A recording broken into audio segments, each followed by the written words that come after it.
Puji Tuhan. Selamat pagi saudara sekalian. Dan selamat pagi juga bagi saudara yang saat ini sudah bergabung di live streaming YouTube channel Tabernakel Kasih. Dan selamat tahun baru bagi kita semua, khususnya bagi mereka yang kemarin tanggal 1 tidak ikut ibadah di sini sehingga belum bertemu dengan saya ucapkan selamat tahun baru. Dan biarlah tahun ini boleh menjadi tahun penuh kasih karunia Tuhan. Dan saya percaya kalau kita sungguh-sungguh hidup berpedoman pada firman Tuhan, maka saya percaya Tuhan pun akan memimpin kita menjalani tahun 2021. Apapun yang terjadi di dalam tahun ini, seberat apapun yang harus kita hadapi, semuanya itu akan terlaksana, berjalan dengan baik, dan justru memberikan berkat kepada kita ketika kita hidup sesuai dengan firman Tuhan. Amin. Kok aminnya pelan ya? Masih pagi. Amin. Ya, puji Tuhan. Ya, biasanya orang memberikan rangkuman ataupun kesimpulan itu pada akhir dari uraian. Tapi pagi hari ini saya ingin memberikan uraiannya belakangan, tapi saya akan memberikan rangkuman terlebih dahulu dan kesimpulan dari apa yang akan diuraikan pada khotbah pagi hari ini. Supaya kita bisa mengerti dan menangkap akan pengajaran Tuhan yang sungguh luar biasa yang Tuhan berikan kepada kita semua. Ya, ini rangkumannya, ini kesimpulannya sebetulnya. Sejak di dalam kandungan, manusia itu berada di dalam alam dosa. Karena ayah ibu kita adalah orang-orang yang berdosa, sehingga kita di dalam kandungan manusia ini sudah berada di dalam alam dosa. Lalu kita lahir di dalam dunia dosa. Mungkin saudara dan saya, kita semua lahirnya di tempat-tempat, di kota-kota yang berbeda. Tapi saya percaya kita semua lahir di dalam dunia yang sama, yaitu dunia dosa. Walaupun mungkin belum berbuat dosa. Saudara perhatikan di sini, kita ini di dalam kandungan ibu kita sudah berada di dalam alam dosa dan kita lahir di tengah-tengah dunia dosa walaupun kita belum berbuat dosa karena masih bayi. Lalu manusia bertumbuh dari anak-anak, remaja, pemuda, dewasa sambil berbuat dosa. Manusia itu bertumbuh sambil berbuat dosa. Dosanya macam-macam. Apa saja dosanya itu? Macam-macam. Dan yang kedua, sambil berbuat dosa juga bukan hanya itu, yang lebih parah lagi adalah hidup di dalam dosa. Perhatikan ya, hidup di dalam dosa tidak sama dengan jatuh dalam dosa. Jatuh dalam dosa sekali, kita sesali. Tapi kalau hidup dalam dosa terus-menerus. Kita tahu itu dosa, tapi kita jalani terus gitu. Nggak peduli bahwa itu dosa. Karena itu nikmat, dosa tidak ada yang tidak nikmat, hidup dalam dosa. Padahal dosa itu akan membawa kita kepada kematian kekal. Kita tahu hal itu. Allah di dalam kasih karunia-Nya memanggil manusia melalui berita Injil. Dan ini sudah pernah dijelaskan di waktu yang lalu. Itu digambarkan di dalam tabernakel ini dengan 4 tiang ini. Allah di dalam kasih karunia-Nya memanggil kita masuk ke dalam program keselamatan yang datangnya dari Tuhan, digambarkan di sini melalui tabernakel, yaitu melalui pintu gerbang yang terdiri dari 4 tiang yang gambarannya adalah 4 Injil. Matius, Markus, Lukas, Yohanes. Allah di dalam kasih karunia-Nya memanggil kita melalui berita Injil. Untuk apa dipanggil oleh Allah? Untuk bertobat. Bertobat dan menerima penebusan. Percaya kepada Tuhan Yesus, dan ini digambarkan dengan mezbah korban bakaran. Di sana digambarkan kematian dan kebangkitan Tuhan Yesus, mezbah korban bakaran. Dan di dalam mezbah korban bakaran ini, Tuhan Yesus yang mati dan bangkit ini merupakan satu-satunya penebus. Itu sebabnya mezbah korban ini tidak ada 2, cuma ada 1. Tidak ada 2, hanya 1 jalan, yaitu untuk manusia bertobat dan menerima penebusan, yaitu dengan percaya kepada kematian dan kebangkitan Tuhan Yesus Kristus. Mezbah. Tapi orang yang sudah bertobat dan orang yang sudah ditebus oleh Tuhan Yesus Kristus, itu masih bisa jatuh dalam dosa. Perhatikan di sini jatuh dalam dosa. Bukan seperti tadi adalah hidup dalam dosa. Kalau orang itu masih hidup dalam dosa, orang itu belum bertobat.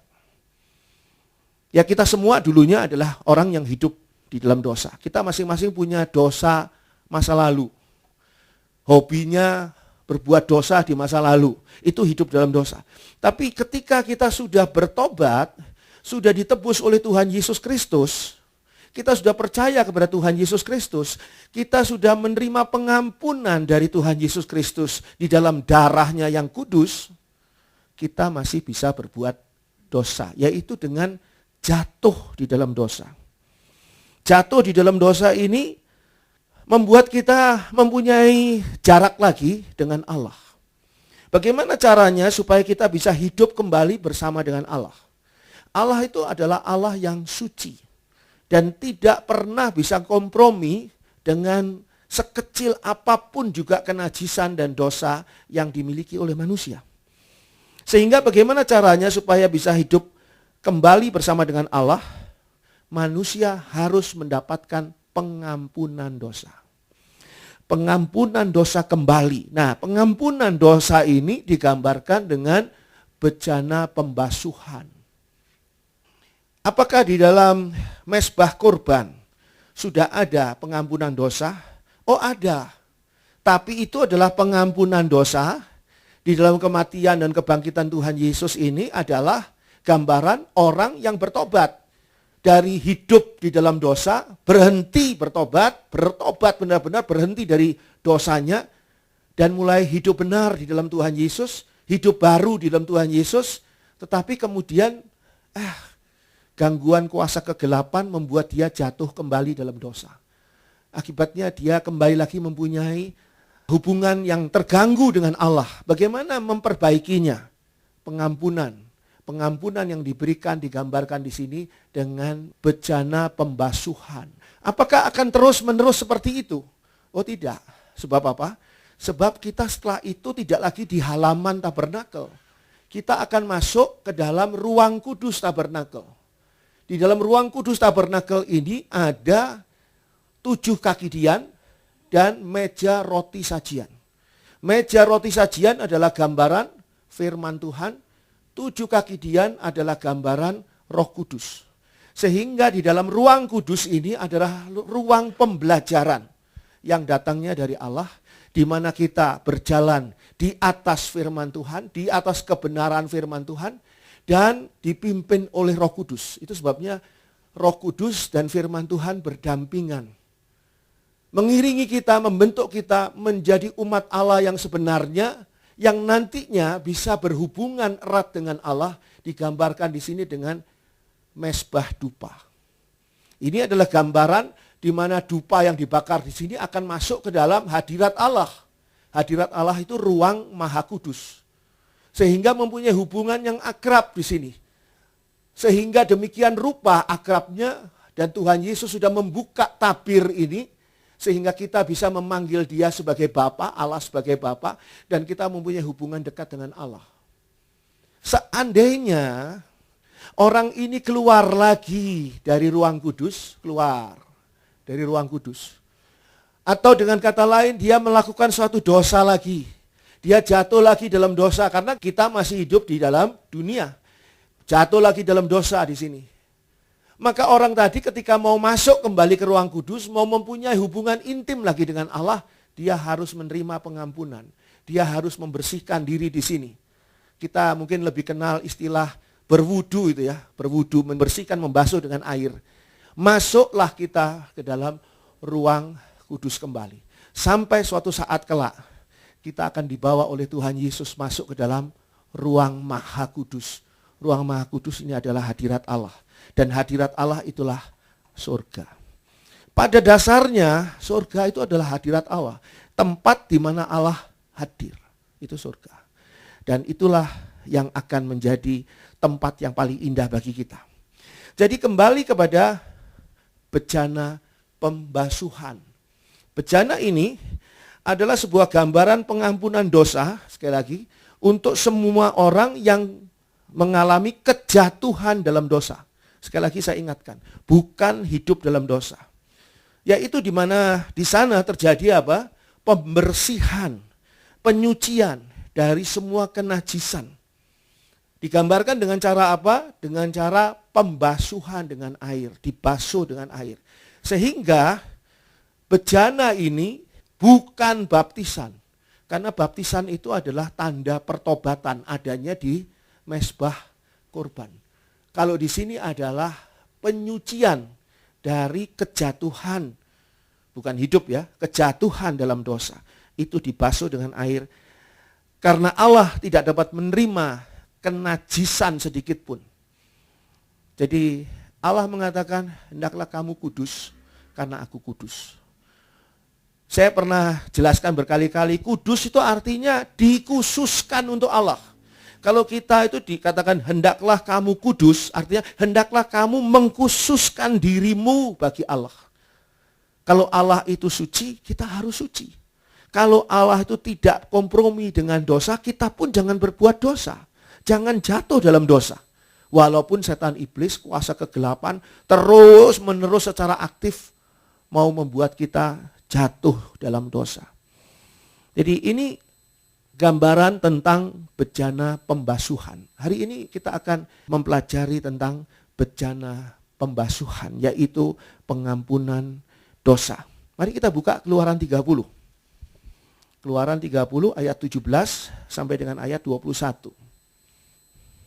Keluaran 30 ayat 17 sampai dengan 21. Berfirmanlah Tuhan kepada Musa, haruslah engkau membuat bejana dan juga alasnya dari tembaga untuk pembasuhan. Dan kau tempatkanlah itu antara kemah pertemuan dan mezbah, dan kau taruhlah air ke dalamnya. Maka Harun dan anak-anaknya haruslah membasuh tangan dan kaki mereka dengan air dari dalamnya. Apabila mereka masuk ke dalam kemah pertemuan, haruslah mereka membasuh tangan dan kaki dengan air, supaya mereka jangan mati. Demikianlah juga apabila mereka datang ke mezbah itu untuk menyelenggarakan kebaktian dan untuk membakar korban api-apian bagi Tuhan. Haruslah mereka membasuh tangan dan kaki mereka, supaya mereka jangan mati.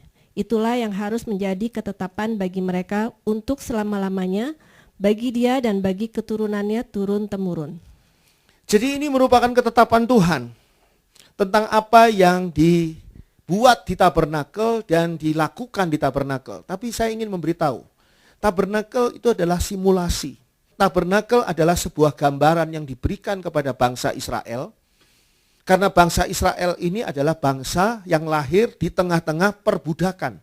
Jadi mereka ini bangsa yang memang perlu diajar, dididik, dan perlu dibuat paham tentang apa yang diprogramkan Allah. Nah, tabernakel itu sendiri adalah program untuk penyelamatan. Dan di antaranya dikatakan di sini, haruslah engkau membuat bejana dan juga alasnya dari tembaga untuk pembasuhan, dan kau tempatkan itu antara kemah pertemuan dan mezbah, dan kau taruhlah air ke dalamnya. Jadi kembali lagi ke gambar tabernakel. Bejana ini harus diletakkan antara kemah pertemuan, ini kemah pertemuan karena ini ada kemahnya. Kalau di bagian lain tidak ada kemahnya, ini ada kemahnya. Dengan mezbah korban bakaran, harus di antaranya. Kenapa kok diletakkan harus di sana? Karena itu adalah nanti untuk pengampunan bagi mereka yang sudah percaya Tuhan Yesus tetapi jatuh di dalam dosa. Jadi ada pengampunan. Nah, bejana itu sendiri dikatakan air di bejana itu harus digunakan ketika orang mau masuk ke dalam kemah. Maksudnya masuk dalam ruang kudus. Maka Harun dan anak-anaknya haruslah membasuh tangan dan kaki mereka dengan air dari dalamnya. Jadi persis seperti yang dilakukan dengan berwudu ya, mirip-mirip dengan berwudu. Apabila mereka masuk ke dalam kemah pertemuan, haruslah mereka membasuh tangan dan kaki dengan air apabila mereka masuk ke dalam kemah pertemuan. Artinya masuk ke dalam ruang kudus. Haruslah mereka membasuh tangan dan kaki dengan air supaya mereka jangan mati. Sebab apa?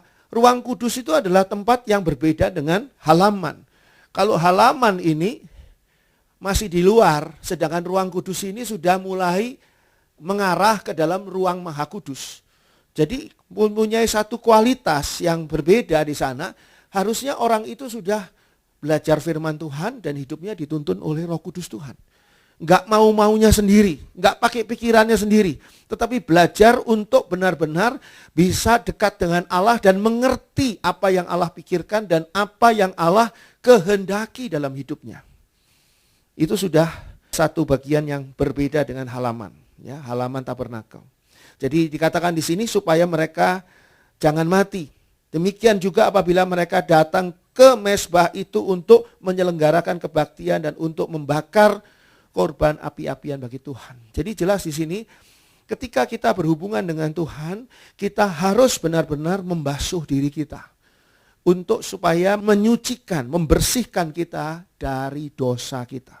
Ingat, dosanya ini bukan dosa hidup dalam dosa loh, bukan berbuat dosa terus minta ampun, berbuat dosa lagi minta ampun, ini namanya belum bertobat. Apalagi kalau dosanya itu tetap gitu. Katakanlah orang itu gemar berjudi. Judi terus, aduh Tuhan ampuni saya, diampuni sama Tuhan. Besoknya judi lagi, ampuni saya Tuhan. Besoknya judi lagi, ampuni. Ini belum bertobat. Ini bukan orang yang sudah bertobat dan jatuh dalam dosa. Ini masih orang yang hidup dalam dosa. Dan bejana ini dibuat dari cermin. Ayatnya bisa saudara baca pada Keluaran 38 ayat 8. Keluaran 38 ayat 8. Keluaran 38 ayat 8, dibuatnyalah bejana pembasuhan dan juga alasnya dari tembaga, dari cermin-cermin para pelayan perempuan yang melayani di depan pintu kemah pertemuan. Pada zaman dulu, wanita-wanita yang bercermin itu enggak seperti kita saat ini, pakai kaca, ya cerminnya itu bahannya kaca. Kalau dulu itu bahannya tembaga yang digosok halus sampai bisa bercermin di situ. Dan ini dipakai untuk membuat bejana pembasuhan. Tujuannya untuk apa? Tujuannya supaya kita selalu ingat. Jadi ini gambaran, sekali lagi simulasi gambaran. Gambaran tentang bahwa pertobatan ini membuat kita ingat kembali. Aduh iya ya, saya kok jatuh dalam dosa. Saya kan gak boleh begini, saya kan sudah bertobat. Saya sudah hidup baru di dalam Tuhan Yesus. Kok saya jatuh lagi dalam dosa? Jadi kita menyadari tentang diri kita sendiri. Ingat, Allah tidak pernah mengajari kita untuk menghakimi orang lain. Oh orang itu berdosa, saya sih enggak. Justru kita tuh seperti bercermin. Kita melihat diri kita sendiri dan kita akan mengetahui, aduh iya ya saya kok begini. Menyadari. Sehingga tidak lagi berbuat dosa. Tapi ketika berbuat dosa kita harus membasuh dengan air yang sifatnya pembersihan dari semua hal yang najis. Hari ini agak banyak sedikit ayatnya ya, agak banyak nih ayatnya. Imamat 17 ayat 14 sampai 16. Imamat 17 ayat 14 sampai 16. Karena darah itulah nyawa segala makhluk. Sebab itu aku telah berfirman kepada orang Israel, darah makhluk apapun janganlah kamu makan, karena darah itulah nyawa segala makhluk. Setiap orang yang memakannya haruslah dilenyapkan. Dan setiap orang yang makan bangkai atau sisa mangsa binatang buas, baik ia orang Israel asli maupun orang asing, haruslah mencuci pakaiannya, membasuh tubuhnya dengan air, dan ia menjadi najis sampai matahari terbenam, barulah ia menjadi tahir. Tetapi jikalau ia tidak mencuci pakaiannya dan tidak membasuh tubuhnya, ia akan menanggung kesalahannya sendiri. Ya, di sini ada pelajaran juga tentang darah. Ini nyimpang sedikit ya. Dikatakan di sana, karena darah itulah nyawa segala makhluk, ayat 14. Sebab itu aku, kata Allah, telah berfirman kepada orang Israel, darah makhluk apapun janganlah kamu makan. Karena darah itulah nyawa segala makhluk. Setiap orang yang memakannya, perhatikan di sana, haruslah dilenyapkan. Serius loh. Ini nyimpang dikit ya, makanya jangan makan darah. Saya paling suka darah zaman dulu. Tapi setelah saya bertobat dan saya menerima ayat ini, sejak saat itu saya tidak mau makan darah. Kalau saudara makan steak juga, makanlah yang benar-benar sudah well done. Benar-benar sudah dipanggang, nggak ada darahnya, nggak ada merah-merahnya. Sudah potong, ada merah-merahnya nggak? Ada merah-merahnya, suruh bakar lagi. Itu ada darahnya. Jangan. Kalau saudara mau nurut firman Tuhan, tapi kalau nggak mau nurut ya bebas-bebas aja, silahkan.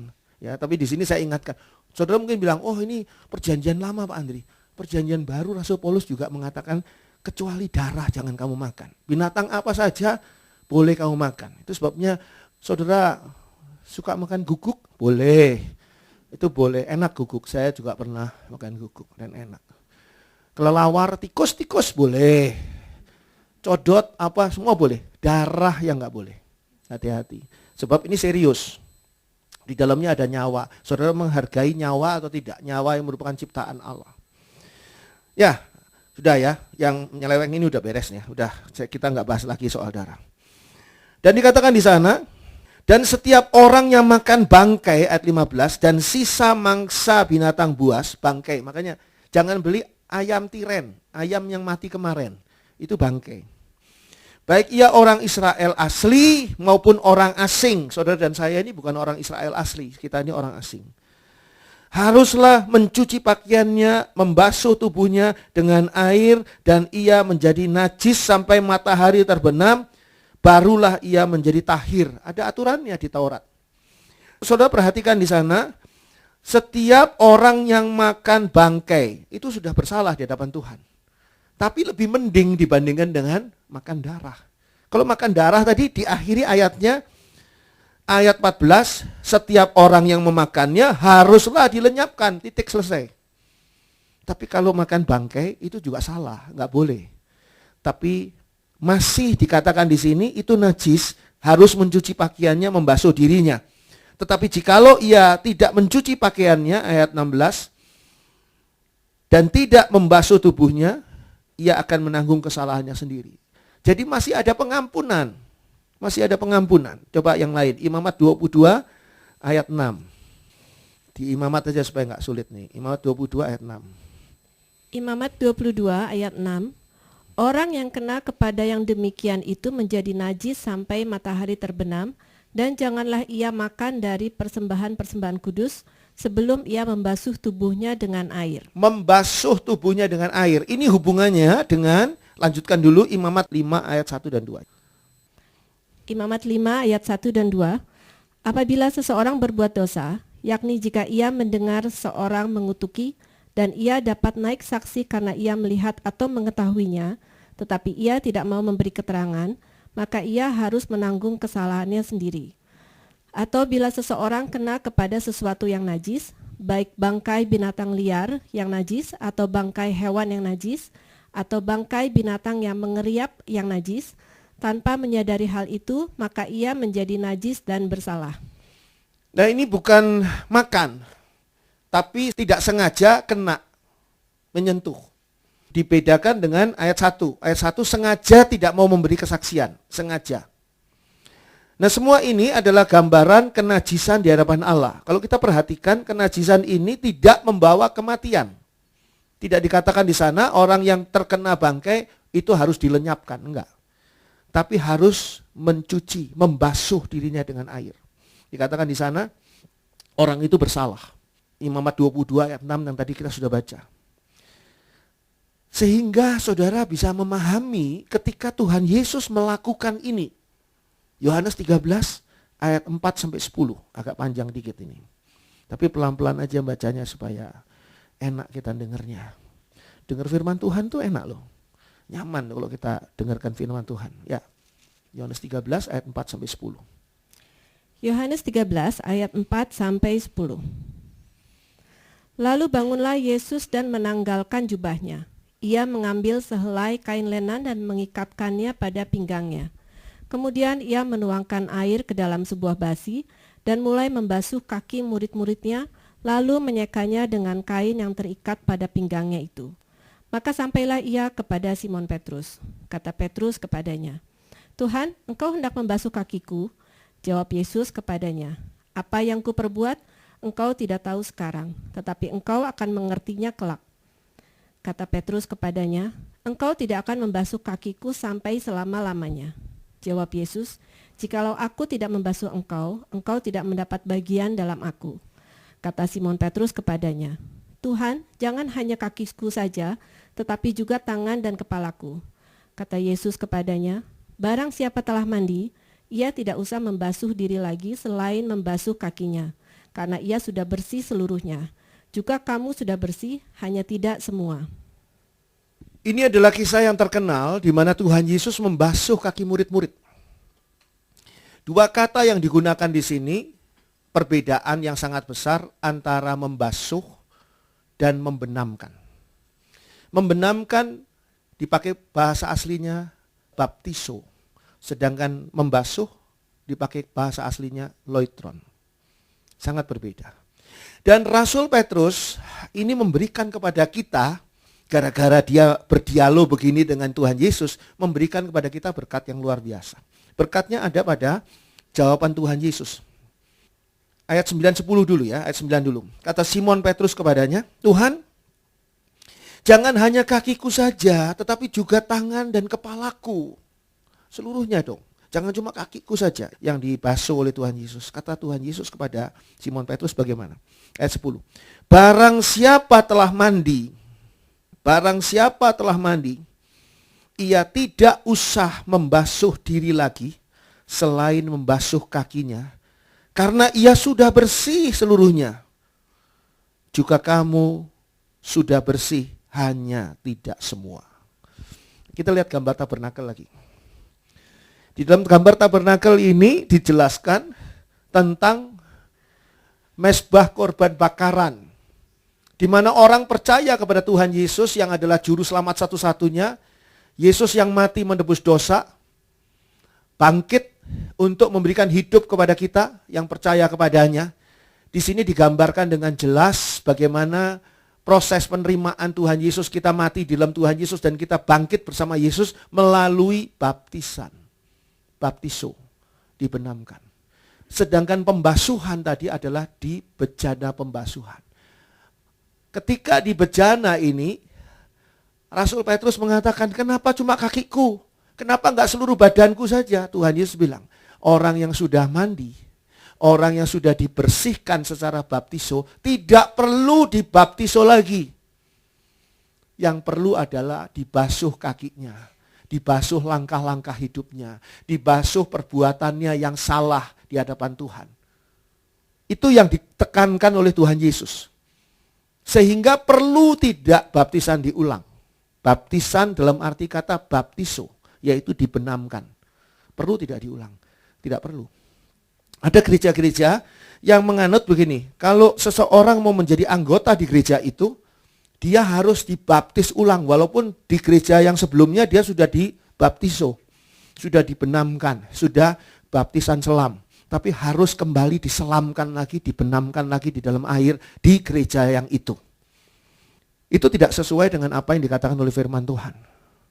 Tidak perlu. Kecuali mereka yang belum dibaptis secara dibenamkan. Dulu saya waktu masih kecil, orang tua saya pada waktu saya masih umur berapa ya, setahun mungkin ya, membawa saya ke gereja, di mana gereja itu membaptiskan baptisan yang dipercik, disiramkan air di kepala, dibasuh dengan air. Salahkah itu? Tidak salah, baik-baik aja. Tapi setelah saya dewasa, saya mengerti firman Tuhan, saya menyerahkan diri saya untuk baptiso, dibenamkan di dalam air. Karena ini yang belum pernah terjadi dalam hidup saya, yaitu pertobatan. Anak kecil tahu apa dia? Malah ada fotonya, pendetanya itu saya pegangi tangannya gitu kan. Pendetanya megang di sini, ngasih air ke sini, airnya diretes semua gitu. Wah, membasahi wajah saya, pegangi sama saya tangannya. Itu kalau lebih lama lagi mungkin dibanting sama saya tuh. Saya umur 1 tahun ya. Pendetanya sungguh baik orangnya. Saya pegangi tangannya malah dia tersenyum ketawa. Baik. Nah, kalau kita lihat di sini, kita tidak bicara soal doktrin gereja. Kita bicara dengan apa yang diajarkan oleh firman Tuhan. Allah menggambarkannya melalui tabernakel. Katakanlah tabernakel simulasi. Maka itulah yang terjadi secara roh. Tabernakel benda, bukan roh. Tapi menggambarkan sesuatu yang secara roh, di mana kita harus menerima ketika percaya Tuhan Yesus sebagai tanda pertobatan, kita harus dibaptis. Apa yang dimaksud dengan dibaptis di sini adalah, nanti kita baca ayatnya juga, mati di dalam Tuhan Yesus dan bangkit bersama Tuhan Yesus. Digambarkan melalui dibenamkan dalam air. Dan Tuhan Yesus katakan pada Petrus, orang yang sudah mandi, sudah bersih, hanya kakinya saja yang kotor. Ada perbuatan-perbuatan yang salah. Ya, pendeta juga seorang manusia ya. Kadang-kadang kalau ada angkot yang nyelip gitu, kita lagi nyetir pelan-pelan, hati-hati, ada motor yang tiba-tiba motong gitu kan. Aduh, keluar, kurang ajar. Buka kaca jendela, keluarnya kata-kata bukan kata-kata berkat. Nggak ada, buka kaca jendela, diberkati kamu supir angkot dan ibu-ibu yang kasih sign ke kanan tapi belok ke kiri. Nggak ada yang kayak gitu. Semua tuh marah. Setelah itu, astagfirullah, Tuhan ampuni saya. Ada arti kata astagfirullah itu sebenarnya itu ya. Tuhan ampunilah saya. Ampuni saya Tuhan, saya ini pendeta kok mulutnya itu ya. Kadang-kadang ya nggak sengaja ya kita melakukan sesuatu yang salah. Walaupun itu tidak membuat kita mati, tapi itu salah di hadapan Tuhan dan itu tidak berkenan buat Tuhan. Kita harus minta ampun pada Tuhan. Saudara nih lagi dengarkan khotbah saya, tiba-tiba saudara melihat ayat di Holy HP. Jadi bukan ini ya, bukan kitab suci tapi HP suci. Nah, lihat ayat di situ. Lihat, ada WA yang masuk, terus saudara pindah ke WA. Saudara masuk di sana, jawab-jawaban, chattingan dengan orang sana. Aduh, si ibu itu kok aneh ya mukanya ya. Ibu itu kok ondenya miring ya, dan sebagainya. Chattingan sama sesama di sini. Salah saudara di hadapan Tuhan. Sebab apa? Yang lagi bicara ini memang manusia, yaitu saya. Tapi yang sedang saya bawakan ini adalah firman Allah yang maha tinggi, maha kudus, maha benar, maha kuasa. Kok saudara cuek aja HP-HPan, WA-WAan sama teman saudara. Apalagi yang streaming-streaming. Lebih gampang lagi. Ditinggal saya ini lagi khotbah nih. Sampai bercucuran keringat, sampai suaranya habis. Ditinggal. Ngunyah batagor dulu dia di sana. Saudara yang duduk di sini mah tertib. Saudara baik-baik. Yang ini. Saya dapat WA dari yang ikut live streaming Pak Andri.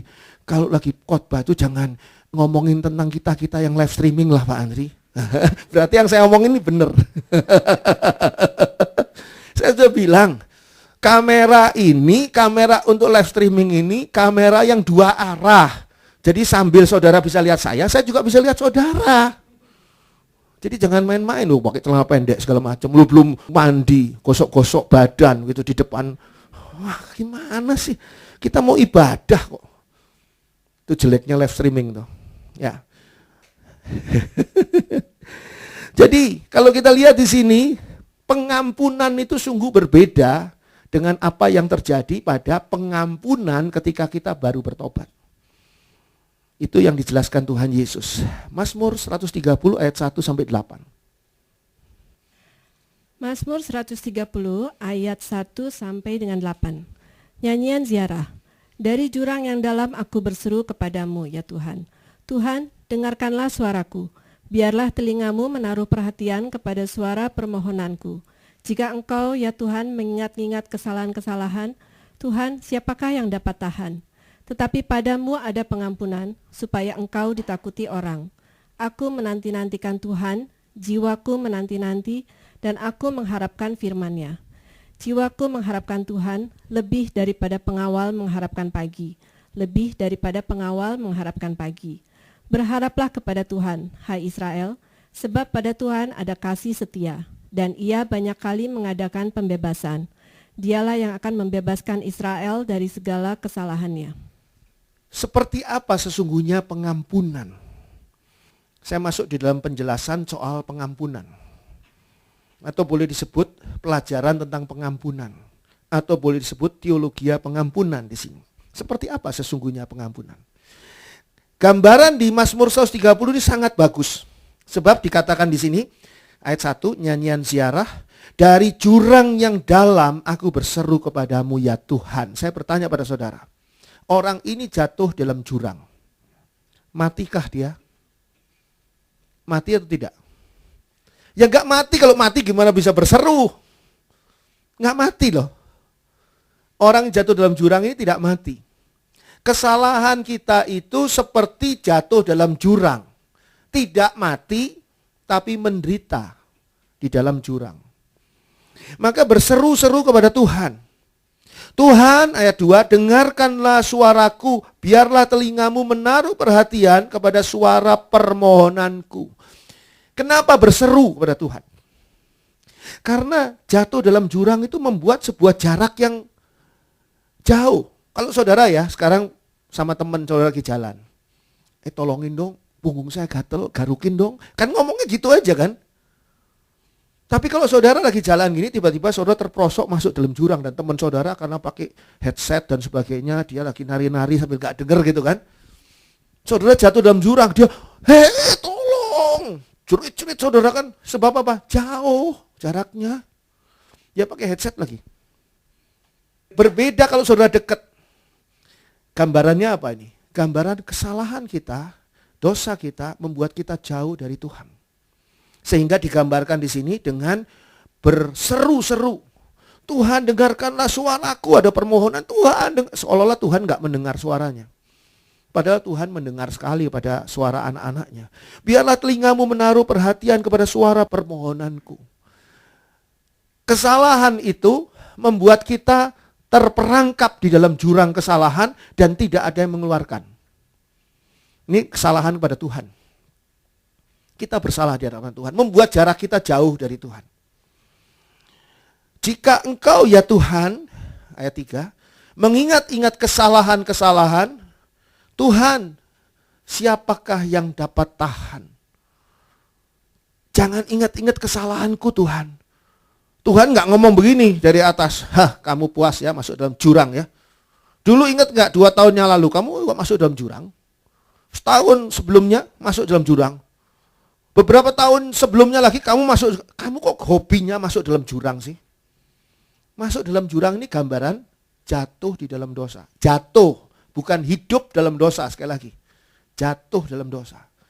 Jatuh dalam dosa kok berkali-kali sih? Bolak-balik jatuh dalam dosa. Tuhan, jangan ingat-ingat kesalahanku Tuhan.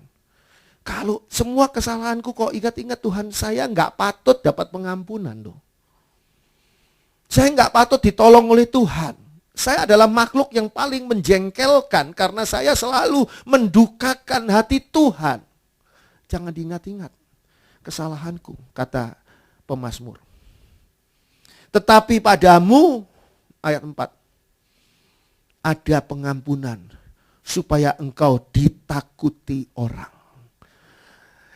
Wibawa Tuhan itu semakin kuat, semakin nyata ketika kita menyadari kesalahan kita. Ketika kita menyadari kesalahan kita dan, aduh saya salah nih. Dan saya berada dalam posisi jurang yang dalam seperti ini. Tidak ada yang bisa menolong saya kecuali Tuhan. Yaitu melalui apa? Melalui pengampunanmu. Lalu ayat 5, aku menanti-nantikan Tuhan, jiwaku menanti-nanti dan aku mengharapkan firman-Nya. Seringkali orang pakai ayat ini untuk urusan lain, untuk urusan berkat misalnya. Saya menanti-nantikan berkat dari Tuhan. Ya itu boleh juga, tapi sebetulnya bukan itu kalau kita baca perikop ini. Ini hubungannya dengan pengampunan. Aku menanti-nantikan pengampunan Tuhan. Jiwaku menanti-nanti dan aku mengharapkan firman-Mu Tuhan. Karena firman-Mu itu memperbarui hidupku.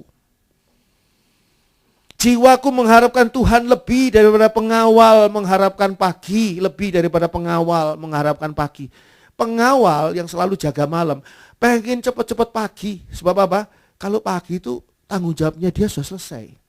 Dia boleh pulang dan sudah aman keadaan. Apalagi zaman dulu tuh kalau malam itu betul-betul berbahaya. Ya binatang buas, ya orang jahat dan sebagainya. Berharaplah kepada Tuhan, hai Israel. Israel ini gambaran umat Tuhan. Umat Tuhan itu digambarkan di sini sebagai Israel. Saudara dan saya, kita itu adalah umat Tuhan. Berharaplah kepada Tuhan, hai Israel. Sebab pada Tuhan ada kasih setia dan Ia banyak kali mengadakan apa? Pembebasan loh. Dia diperbudak atau dia diikat sama musuh? Enggak kan? Pembebasan dari apa? Pembebasan dari jurang. Jatuh dalam jurang itu tidak bebas. Saudara tidak bisa jatuh dalam jurang. Capek di jurang ini terus, besok mau ke mall lah. Tidak bisa. Saudara di dalam jurang di situ terus, gak kemana-mana saudara. Tuhan yang bisa membebaskan aku. Itu sebabnya dikatakan di sini, berharaplah kepada Tuhan ya Israel. Berharap kepada pengampunannya. Jadi kita tuh jangan memandang rendah atau memandang enteng pengampunan. Gampang. Sekarang berbuat dosa lagi. Sekarang ngerokok lagi, besok minta ampun sama Tuhan. Gampang lah. Tuhan tuh gampang. Pengampunan tuh harus diharap-harap seperti ini loh. Harus diteriakkan, harus diminta.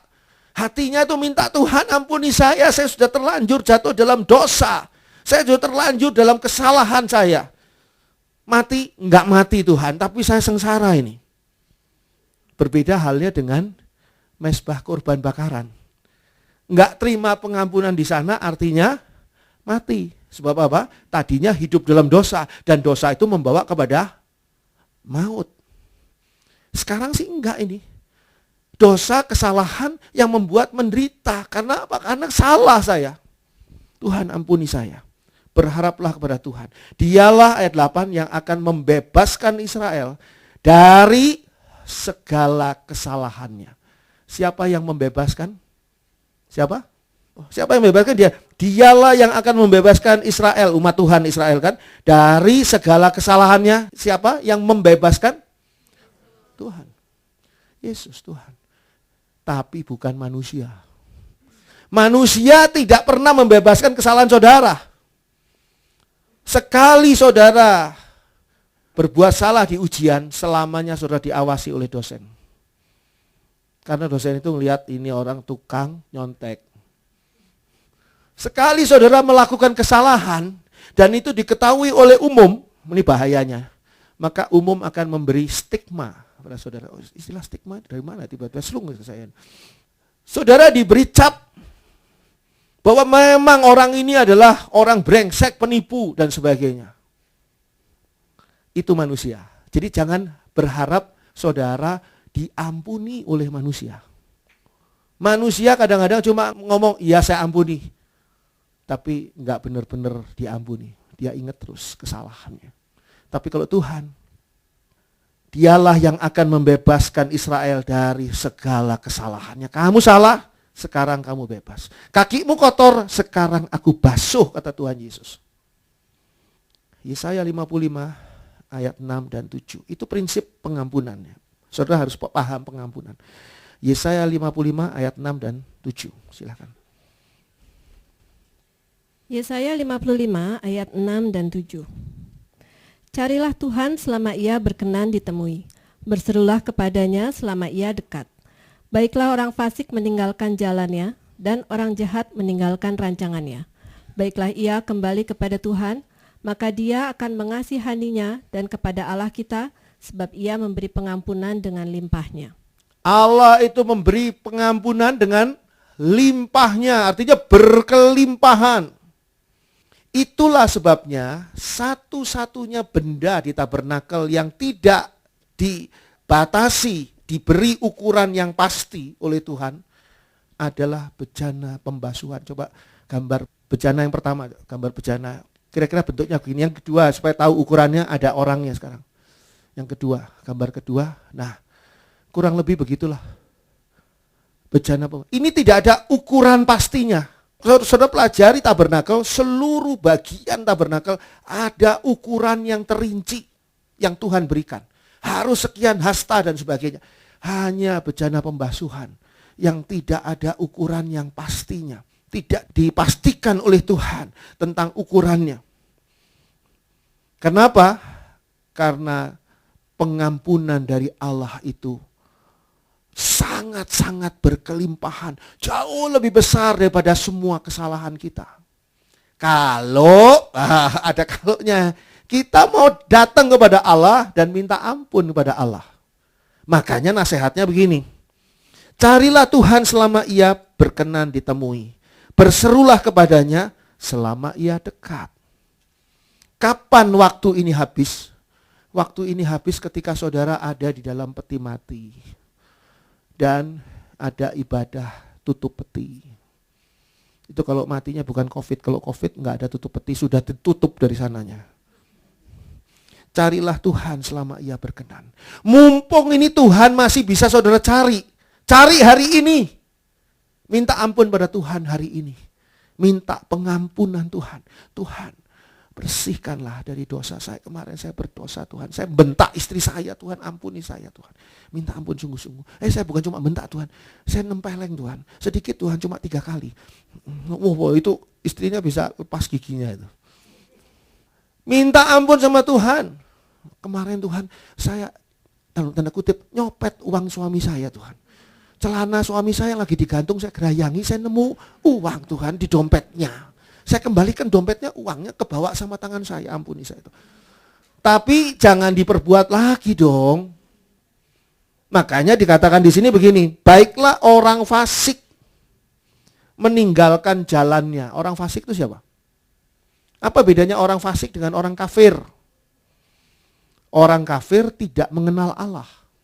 Orang fasik, dia mengenal Allah. Mungkin dia aktivis gereja, mungkin dia seorang pendeta. Tapi dia orang fasik yang tidak peduli pada Allah. Kenal Allah tapi tidak peduli pada Allah. Makanya dia dengan mudahnya melakukan dosa. Orang fasik itu begitu, bukan orang kafir. Kalau orang kafir itu tidak kenal Allah, tidak tahu ada Allah. Mungkin ateis dia mungkin. Tapi ini orang fasik. Baiklah orang fasik meninggalkan jalannya. Jalannya ini artinya apa? Artinya hidupnya. Meninggalkan hidupnya dalam kefasikan. Berhenti, duduk. Dicuci kakinya oleh Tuhan Yesus. Itu Petrus waktu dicuci kakinya, itu kan lagi duduk. Enggak lagi lari-lari Petrus. Susah banget Tuhan Yesus. Petrus berhenti dong. Duduk diam. Berhenti dari jalannya. Dan orang jahat meninggalkan rancangannya. Ada rancangan-rancangan jahat. Mungkin orang Kristen, mungkin orang gereja, tapi punya rancangan jahat. Saingannya dalam pelayanan mau dijatuhkan. Makai trik ini, makai trik itu, makai fitnah ini, makai fitnah itu. Rancangan jahat. Tinggalkan semua itu. Baiklah, dikatakan ia kembali kepada Tuhan. Kembali kepada Tuhan itu adalah melalui pengampunan, memohon pengampunan. Maka dia akan mengasihaninya. Dan kepada Allah kita, sebab ia memberi pengampunan dengan limpahnya. Kadang-kadang kita merasa bahwa kesalahan saya sudah tidak mungkin diampuni oleh Tuhan. Itu salah, sebab Allah memberi pengampunan dengan limpahnya. Asalkan kita sungguh-sungguh berhenti dari dosa kita. Jangan hidup dalam dosa, sudah diampuni, berbuat dosa lagi. Tahu bahwa itu salah. Tahu bahwa itu salah, tapi tetap dilakukan karena itu indah dan nikmat. Berhentilah dari dosa. Minta ampun sama Tuhan. Tuhan, saya selama ini enggak serius jadi orang yang percaya pada Tuhan. Saya mau mulai hari ini, saya mau berhenti dari semua kesalahan saya ini, mau hidup benar di hadapan Tuhan. Ampuni saya Tuhan. Maka hari ini juga engkau akan dibawa keluar dari jurang kesalahan, dibawa keluar oleh Tuhan. Engkau merasakan kebebasan yang luar biasa. Tuhan membebaskan engkau. Biarkan 1000 orang menuduh engkau akan merasa bebas. Karena apa? Karena Allah sudah mengampuni. Matius 26 ayat 28. Matius 26 ayat 28. Sebab inilah darahku, darah perjanjian, yang ditumpahkan bagi banyak orang untuk pengampunan dosa. Nanti kita akan makan dan minum perjamuan kudus. Perjamuan kudus adalah tubuh Tuhan Yesus dan darah Tuhan Yesus. Itu adalah gambaran. Gambaran darah Tuhan Yesus, tubuh Tuhan Yesus. Dan darah Tuhan Yesus dikatakan di sini pada ayat 28, Matius 26 ayat 28. Sebab inilah darahku, darah perjanjian yang ditumpahkan bagi banyak orang untuk pengampunan dosa. Pengampunan dimulai oleh darah Tuhan Yesus Kristus. Yaitu sebuah pengampunan di dalam pertobatan. Coba kita baca Efesus 1 ayat 7 dan 8. Efesus 1 ayat 7 dan 8. Efesus 1 ayat 7 dan 8.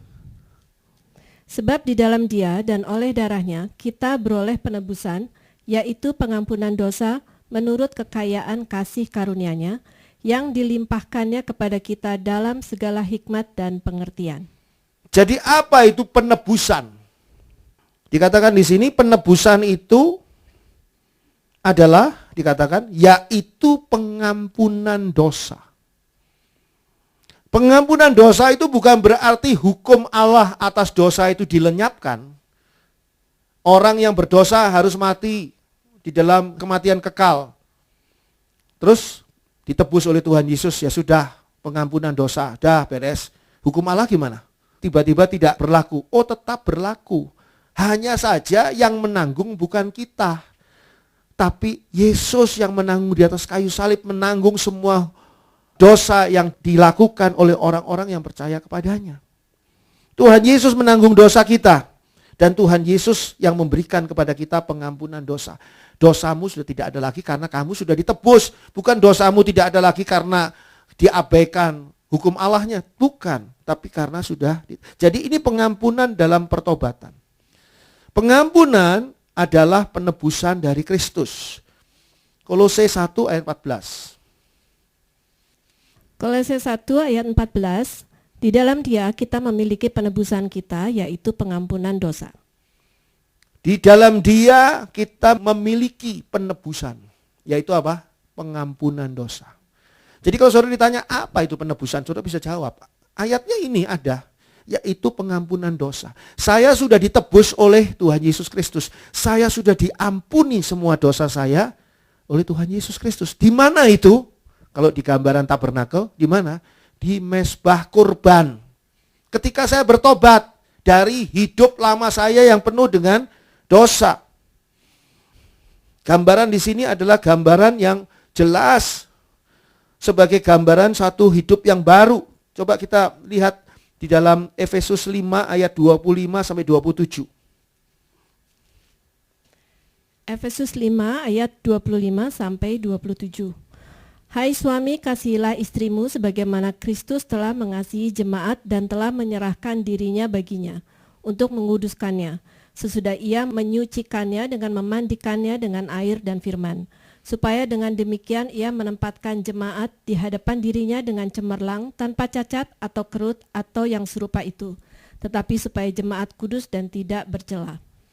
Saya ingin menunjukkan pada saudara, orang kadang-kadang bertanya gini, kenapa Tuhan Yesus kok tidak menikah? Kan gitu, seringkali kan orang-orang bertanya pertanyaan yang menggelikan itu. Tuhan Yesus tidak menikah karena Tuhan Yesus sudah punya tunangan. Siapa tunangannya? Gereja Tuhan tunangannya, bukan Maria Magdalena. Kan di film-film ada yang kayak gitu, film-film yang sangat sesat. Saudara jangan belajar firman Tuhan dari film. Belajar firman Tuhan kok dari film? Ya dari Alkitab. Tunangan Tuhan Yesus adalah gereja Tuhan. Dan karena kasihnya Tuhan pada gereja Tuhan, maka gereja Tuhan ini ditebus. Lalu dibersihkan sehingga digambarkan di sini sebagai seorang suami yang mengasihi istrinya. Hai suami, kasihilah istrimu sebagaimana Kristus telah mengasihi jemaat. Dikatakan di sana. Dan telah menyerahkan dirinya baginya. Seorang suami yang mengasihi istrinya, dia akan berkorban bagi istrinya. Dia bukan menjalankan egonya sendiri. Ingat, suami-suami jangan jalankan egonya sendiri. Tapi kita menyerahkan diri kita untuk bisa menjadi berkat bagi istri kita. Untuk menguduskannya, tujuannya menguduskannya. Kita ini kudus bagi Tuhan. Khususnya kita ini punyanya Tuhan. Sesudah ia menyucikannya, disucikan, dibersihkan, dengan memandikannya dengan air dan firman. Itu sebabnya ketika baptisan, saudara dimandikan, permandian, itu dimandikan dengan air dan firman. Pendetanya manapun juga, kalau dia baptisannya membaptis di dalam baptisan, dibenamkan, baptiso, diselamkan, maka dia pasti pakai air. Nggak mungkin saudara dibenamkan dalam pasir, nggak mungkin. Pasti dibenamkan dalam air. Dan kedua, pendetanya akan menyampaikan firman Tuhan. Sehingga saudara dibersihkan di sana. Pembersihan berikutnya di mana? Di bejana pembasuhan, pengampunan. Ketika gereja Tuhan, jatuh lagi dalam dosa. Kita ini ciptaan yang baru loh. Saudara baca dulu 2 Korintus 5 ayat 17. 2 Korintus 5 ayat 17. 2 Korintus 5 ayat 17. Jadi siapa yang ada di dalam Kristus, ia adalah ciptaan baru. Yang lama sudah berlalu, sesungguhnya yang baru sudah datang. Kita ini ciptaan baru. Sudah di dalam Kristus, kita ini ada di dalam ciptaan yang baru. Yang lama sudah berlalu. Tapi ciptaan yang baru ini bisa berbuat dosa tidak? Oh masih bisa. Kita masih hidup di dunia. Setan iblis masih berkeliaran. Tiap kali kuasa kegelapan itu masuk ke dalam hati dan pikiran kita. Ingat ya bedanya antara iblis, setan, dan kuasa kegelapan. Iblis itu Lucifer, malaikat yang dijatuhkan Tuhan dari langit. Sedangkan setan adalah sepertiga malaikat yang ditarik oleh ekornya naga itu menjadi setan-setan. Dan yang paling berbahaya, kita nggak ketemu sama iblis dan setan tiap hari kan. Yang paling tiap hari kita ketemu itu apa? Kuasa kegelapan. Kuasa kegelapan itu energi yang membuat kita salah berpikir, salah sangka, tersinggung, baper, dan sebagainya. Membuat kita tidak berjalan sesuai dengan rencana Tuhan. Tapi memakai egonya sendiri. Saya tidak mau melayani lagi. Tersinggung saya sama itu. Saya nggak mau ke gereja lagi. Tersinggung sama pendetanya. Apa itu pendetanya pakai kumis kayak saya? Wah, ini bagi teman-teman yang pakai kumis ya. Kita punya grup loh. WA grup, WA kumisan gitu judulnya. Nah itu semua adalah ciptaan baru kita itu. Sudah baru ciptaan. Tapi bisa jatuh dalam dosa. Lalu ketika firman Tuhan menyadarkan kepada kita. Saya salah. Saya sudah salah. Saya sudah jatuh dalam dosa. Tuhan ampuni saya. Ketika kita menyesali dosa kita. Tidak perlu Tuhan Yesus naik ke atas kayu salib lagi. Untuk menebus dosa kita. Tidak perlu kita dibaptis ulang. Kamu dosa kan? Baptis lagi. Terus berbuat dosa lagi. Baptis lagi. Berapa kali saudara terima surat baptisan? Surat baptisan saudara bisa satu tumpuk loh nantinya. Dan gereja akhirnya rugi gara-gara kehilangan surat baptisan. Untuk satu orang ini aja sekian tumpuk. Jadi minta ampun sama Tuhan. Di bejana pembasuhan. Nah kalau kita sudah belajar hal itu. Saya mau baca sendiri ayat ini. Kolose 3 ayat 13 mengatakan begini. Sabarlah kamu seorang terhadap yang lain. Nah ini orang sudah lahir baru bisa gini nih, bisa sabar. Kalau yang belum lahir baru masih gede ambek, masih ya. Kalau orang lahir baru enggak nih, sabarlah. Dan ampunilah seorang akan yang lain apabila yang seorang menaruh dendam terhadap yang lain. Sama seperti Tuhan telah mengampuni kamu. Kamu perbuat jugalah demikian. Kenapa kok kita harus mengerti tentang bejana pembasuhan? Kenapa kok kita harus mengerti tentang teologia pengampunan? Supaya kita bisa mengampuni orang lain yang bersalah kepada kita. Kalau kita sudah mengampuni orang yang bersalah kepada kita, baru kita tahu betapa luar biasanya Tuhan memberikan kepada kita satu kesempatan untuk menjalankan apa yang Tuhan sudah lakukan kepada kita. Yaitu apa? Mengampuni. Ingat, kalau saudara sudah mengampuni kesalahan orang itu, jangan pernah saudara ungkit-ungkit lagi. Ya, kadang-kadang istri itu adalah ahli sejarah. Karena ingat semua kesalahan suaminya dari sejak zaman dulu. Dulu kamu pernah, dulu. Itu saudara membuat luka baru loh. Suaminya sudah hidup baru, nggak bisa hidup baru karena ditariki terus. Suaminya sudah move on ke dalam tahun 2021. Dulu ingat dah, tahun 1953. Wah sudah lama sekali berarti. Selamat tahun baru, Tuhan memberkati, puji Tuhan.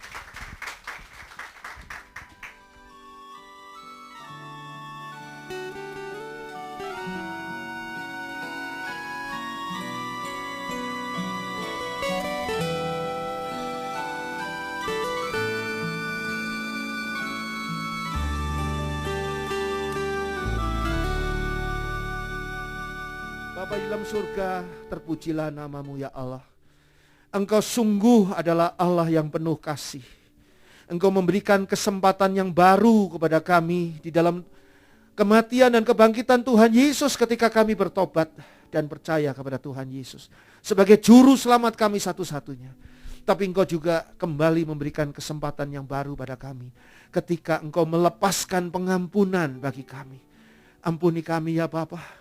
Ampuni kami semua dosa dan kesalahan kami. Ampuni kami yang jatuh di dalam dosa. Kami tidak mau lagi hidup di dalam dosa. Bapa di surga, ampuni kami.